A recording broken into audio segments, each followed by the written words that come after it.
সব ধরনের তামা আমদানিতে 50% শুল্ক আরোপের ঘোষণা দিয়েছেন মার্কিন প্রেসিডেন্ট ডোনাল্ড ট্রাম্প। সেই সাথে ওষুধ শিল্পের ওপরেও 200% শুল্ক আরোপের হুঁশিয়ারি দিয়েছেন তিনি।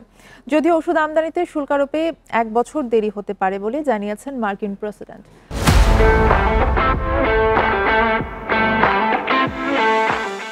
মঙ্গলবার ট্রাম্প এই ঘোষণা দেন বলে জানিয়েছেন সিএনএন।